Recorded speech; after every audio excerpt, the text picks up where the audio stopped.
안녕하세요. 법선생입니다. 법선생은 법률사무소 율쌤에서 만든 채널로서 요즘 상속에 관련해서 정말 핫하게 떠오르고 있는 법률사무소입니다. 뜨거! 서초동에서 가장 핫한 변호사 두 분 모셨습니다. 안녕하세요. 네, 안녕하세요. 허윤규 변호사입니다. 네, 안녕하십니까. 김도윤 변호사입니다. 네, 변호사님. 저희가 요새 이 상속에 관련해서 다루고 있잖아요. 제가 궁금한 점이 하나 생겼습니다. 얼마 전에 인터넷에서 봤는데 신혼여행 중에 남편이 사망을 했는데 아내가 보험금을 한 푼도 못 받았대요. 왜 그런 거죠? 네. 아주 적극적인 모습 참 보기 좋은데요. 또 이런 게 보이더라고요. 네. 구체적으로 어떤 기사를 읽으신 거예요? 기사를 읽어드릴게요. 네. 남편과 아내는 신혼여행 중에 불의의 사고로 남편이 사망을 했습니다.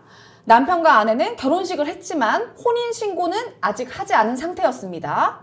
남편은 생전에 수익자를 법정 상속인으로 한 생명보험을 들었고 이에 아내가 보험사에 생명보험금을 신청했는데 보험사에서는 이를 지급할 수 없다라고 했습니다. 이런 내용이네요.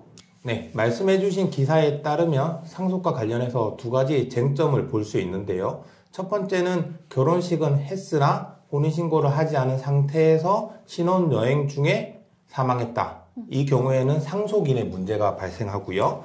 두 번째로 남편의 보험금을 받지 못했다. 이거는 상속 재산과 관련된 쟁점이 있습니다.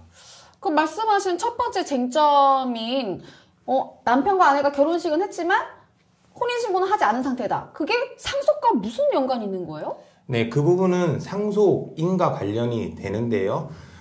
쉽게 생각하시면 됩니다. 상속은 핏줄을 따라서 이루어집니다. 보통 부모와 자녀 관계 또는 할아버지와 손자의 관계 이렇게 이루어지는데요. 여기서 핏줄이 아닌데도 상속을 받게 되는 사람이 있습니다. 그게 배우자고요. 다만 우리 민법에서는 배우자는 법률상 배우자, 즉 혼인신고를 한 배우자만 상속인이 될 수가 있고요. 지금 사례와 같은 혼인신고를 하지 않은 사실혼 같은 경우에는 상속을 받지 못하는 쟁점입니다. 동거를 같이 하는데 결혼식은 안 올린 이런 상태도 사실혼이라고 저는 알고 있는데 그러면 혼인신고를 해야지만 상속을 받을 수 있는 그런 건가요? 네, 말씀하신 대로 사실혼이란 혼인의 실체는 있고 실제로 혼인의 의사를 가지고 있었지만 사례와 같이 사정에 의해서 혼인신고를 하지 않았다. 그 상태를 말하는 건데요. 안타깝게도 이러한 사실혼 관계에서는 상속이 이루어지지 않습니다. 네, 좀 전에 사실혼이라고 말씀하셨는데요. 보통 일반 분들은 사귀면서 동거를 하고 있다라고 하면은 대부분 사실혼 아니냐 이렇게 생각하고 계실 거예요. 물론 동거를 한다는 것 자체가 사실혼의 어떤 중요한 요건이긴 하지만 더 중요한 거는 혼인 의사가 있느냐, 그 다음에 혼인의 실체가 있느냐, 혼인 의사라는 거는 결혼할 마음이 있느냐 하시는 거고요. 혼인의 실체는 남편과 아내처럼 가정생활을 하고 있느냐, 쉽게 말씀드리면은 남편의 시부모, 그 다음에 그 아내의 처가댁과도 교류를 한다든지 이런 실체가 있는 것을 말하는 겁니다. 앞에 이제 기사 말씀해 주셨던 결혼식은 하기 전이었으나 혼인신고 하기 전이다라고 하면은 보통 사실혼이 인정이 될 수가 있죠. 그러나 안타깝게도 법률상 혼인은 아니기 때문에 상속권은 인정되지가 않습니다. 아무래도 이게 또 사실혼 관계이면은 이거를 이용해서 뭔가 상속 부분에 있어서 악용하는 사례가 많을 수 있기 때문에 법적으로 이렇게 혼인 관계여야지만 상속과 연결이 되는 것 같은데 아무리 그래도 결혼식을 치렀는데 그래도 혼인신고 안 했다고 해서 못 받는 건 조금 억울할 것 같긴 해요. 예, 맞습니다. 그래서 실제로 민법에서 그 혼인신고한 그 법률혼만 상속권을 인정하는 거에 대해서 헌법재판소에 헌법소원을 제기한 사례가 있습니다. 그런데 헌법재판소는 이러한 법률혼에 대해서만 상속권을 인정하는 그 규정에 대해서 그 상속인에 해당하는지 여부를 가지고 어떤 객관적인 기준에 의해서 파악할 수 있도록 함으로써 그 상속과 관련된 분쟁을 방지한다는 유의미한 기능이 있고요. 그 다음에 그 상속으로 인한 그 법률 관계를 조속히 확정시킬 수 있고, 그 다음에 거래 안전을 보호할 수 있다는 정당한 목적이 있다고 보고 있습니다. 그리고 사실혼 배우자 같은 경우에는 혼인 신고함으로써 상속권 가질 수 있고요.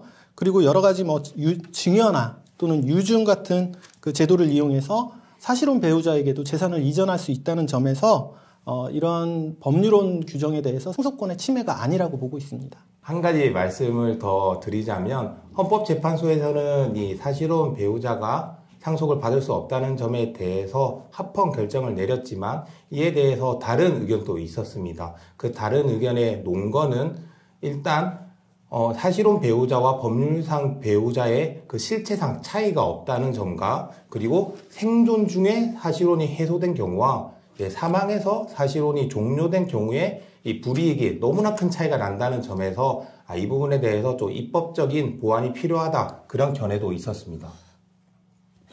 생존 중에 사실혼이 해소된 경우와 네. 돌아가신 후에 사실혼이 해소되지 않은 경우의 차이가 크다는 게 조금 어려운데요. 네. 쉽게 이렇게 생각하시면 됩니다. 사실혼이라는 것 자체가 물론 혼인신고를 하지 않았기 때문에 법률혼은 아니지만 사실상 혼인 의사는 있고 혼인의 실체가 있는 거거든요. 그렇다 보니 우리 법에서는 사실혼에 대해서 법률혼에 준해서 법률혼과 유사하게 보호를 해주고 있습니다. 그 중에 하나가 만약 사실혼 관계를 유지하다 일방이 부정행위를 한다든지 폭력을 행사해서 사실혼이 해소되는 경우에는 위자료를 청구할 수 있고요. 그리고 사실혼 과정 중에 부부가 공동으로 노력해서 재산을 형성했다면 사실혼이 해소됐을 때 이혼과 같이 재산 분할도 할 수가 있거든요. 그런데 만약 한 당사자가 돌아가셔서 사실혼이 종료가 되는 경우에는 위자료 청구도 못하고요. 재산 분할 청구도 못하고요. 더욱이 상속조차 받지 못하게 되니 이게 큰 차이가 생기는 거죠. 이런 부분을 얘기하는 겁니다. 그러니까 사실혼 이 관계에서 어떤 점에서는 이제 살아계실 때는 이게 보호가 받을 그렇죠. 수 있는 거고 네. 돌아가실 때는 또 보호받지 못하는 경우가 있다. 네네. 굉장히 제가 법알못인데도 이렇게 이해를 쏙쏙 잘 할 수 있도록 설명을 굉장히 잘 해주신 것 같아요. 법이란 게 굉장히 어렵네요. 어려운데 많이 우리가 실생활에 이렇게 많이 쓰일 수 있으니까 물론 일반 사람들도 공부를 해야 된다는 거 또 한번 느꼈습니다. 네, 어려운 얘기를 잘 이해해 주셔가지고 정말 다행인 것 같고요. 어쨌든 질문해 주신 사례에서 그 혼인신고를 하지 않은 배우자는 상속권이 없다는 게 지금 말씀 나눈 것이고 사실혼에서 두 번째 쟁점은 다음 편에서 좀 설명드리도록 하겠습니다. 네, 좋습니다. 저희가 우선 상속 관련해서 주제에 대해서 다루고 있는데요. 여러분 법률에 대해서 궁금한 점 있으시면 찾아주세요. 법선생 다음에 만나요.